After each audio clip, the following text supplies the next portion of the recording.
guys, my name is Kyle, also known as xCollegeGov22, and today we have a review of DLC number 4 for Call of Duty Advanced Warfare, which is the Reckoning DLC pack. Came out on PS4 today, and I got to play 2 to 3 hours of it so far, and I have to say this DLC is pretty impressive. I was pretty impressed with this one, because the last couple DLCs were pretty good. I would say the first two I wasn't really a fan of. I didn't really recommend that DLC pack to any of my friends or anything, but the third one I was kind of impressed with. I liked some of the maps, the third one, but this one I would say has to be one of the best so far, and it definitely made for a good last DLC pack.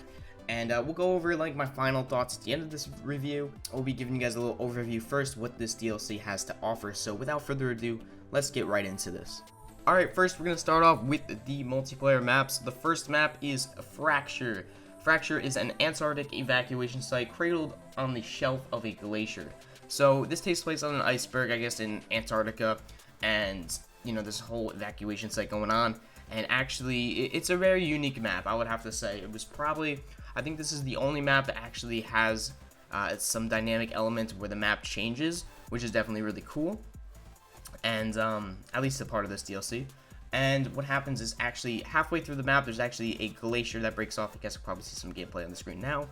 Part of the glacier or iceberg breaks off and it sinks into the ocean. And what's good about this is it's not an instant death type of thing. You have time to actually just jump off of it and, you know, get to like a safe point, so you won't instant die like that. But it's really cool. It's a really cool element. I love how it breaks off like that. It's really awesome. I would say this is my least favorite out of all of them, though. The reason being is because I just feel like there's too many camping spots on this map. It's just, my experience playing this wasn't too good. I just feel like there's just so many spots for people to hide out at, and I'm not sure. It was just my experience, though. Maybe my experience will be better as I play this map, but you know, it still is a fun map. It's still unique. That's why I like it. So that has been Fracture. We're gonna go on to the next map. Alright, so the next map we're going to be going over is Overlord. Now, Overlord is basically this, I think it might be a hotel, I'm not too sure. This one has a dynamic element to it as well. I think this one is a medium-sized map. The last map that we showcased, I forgot to mention, it was a really small map. It's actually smaller than I expected. It's not really small, but I mean, it's smaller than I expected at least. This map, I would say, is a medium type of map. There's a lot of flanking routes throughout the map. You can go inside the hotel or whatever it is, or you can go around, and it's very symmetrical. I really like this map. It has, you know, 3 lanes, perfect. Halfway through the map, they have this dynamic element to it, which is basically these plasma lamps that go off. So basically, you can shoot at it, and it like sends off an electric shock, so people in the area die, which I think is really cool. I like how it's midway through the match, not right from the start, but it just provides another hazard throughout the map, and I definitely got some pretty funny kills. I actually killed myself a couple times during this, and I think it's just really cool. These elements into the map that's just, you know, makes the map fun. It makes it, I guess, you know, there's another hazard in the way. So I really enjoyed this map. This one was one of my favorites, I think. Or it's a lot of fun, this map, and yeah, that has been Overlord. So the next map is Quarantine. Quarantine has to be my favorite map out of all of these.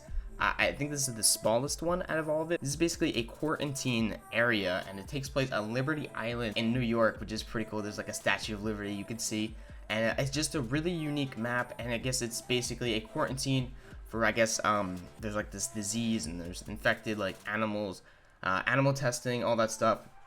And it's just really unique, this whole map. There's this whole area, I guess, in the middle. And what happens is midway through the match, it actually opens up into this hole, and you can actually fall into, and it's very, you can definitely just like miss that and fall right into it. I think it's just unique since it's a quarantine area, and it's like it takes place on Liberty Island. Like, it's just a really unique map, really small too. It's, you know, you can learn this map like in 2 minutes of just playing it. It's really small. That's how I like this map, and you know, it honestly is a really good map. This one's my favorite, and you know, it's just perfect for all, I guess, styles of weapons, types of weapons and stuff. It's a really cool map, and yeah, this has to be my favorite out of all of them. That's really all I can say about this map, and yeah, that has been Quarantine. Alright, so for the last multiplayer map, it is Swarm. Swarm is basically a reconstruction of South Korea, and it reminds me a lot of COD 4's Chinatown, if you guys know that, from one of their DLCs, and it was one of my favorite maps of all time. I love Chinatown. You know, they sort of brought it back in a Advanced Warfare form. I feel like there's more ground combat though on this map, which is definitely cool, or it takes place on the street in the open, because there's a lot of indoor places on the map, but there's a lot of places to flank around, which I really like.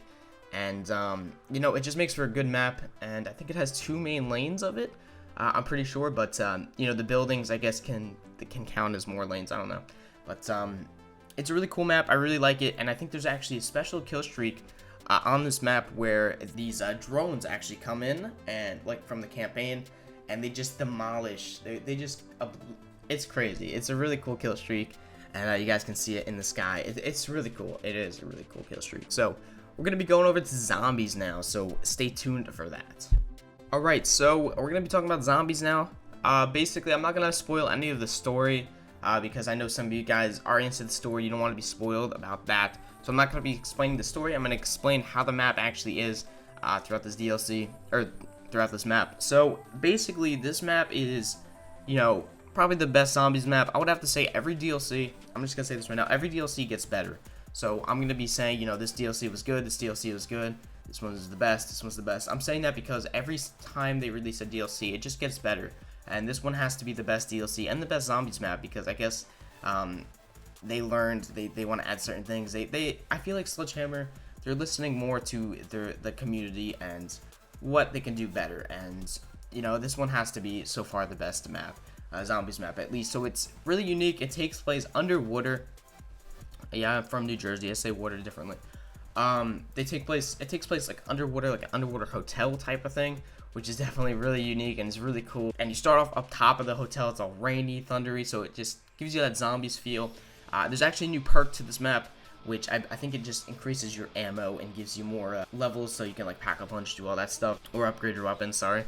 And you know, it's just a really awesome map, and I haven't played it much, but I just feel like this map doesn't have the elements of the other map, which I didn't like. Carrier, for example, you had to defuse the bombs every now and then. This map doesn't really have those types of elements like that. They have the basic dog rounds, they have the basic infection rounds from at least I seen, because I got to, I think, around level 10 when I first tried this map. So that's really good. I didn't really like those objectives, because it just, you know, normally I just want to play most of the time. I just want to get to high rounds, do all that stuff. I don't want to do all these objectives. And you know, it just kind of, it just gets annoying. So I really like what they did with this map. They did a good job so far, and I really feel like the Easter egg is going to be great too. I'm definitely going to have to complete that. So yeah, I think this wraps up this whole review of this map. It is a good DLC, but if you don't have any of the other DLCs, if you didn't, I don't recommend buying it, because it's already hard as it is to find matches without any of the DLC. So if you only have one of the DLC, it's going to be hard finding matches. I'm just going to tell you that. But if you have all the DLC and you have like the season pass, you can go get this. It's free.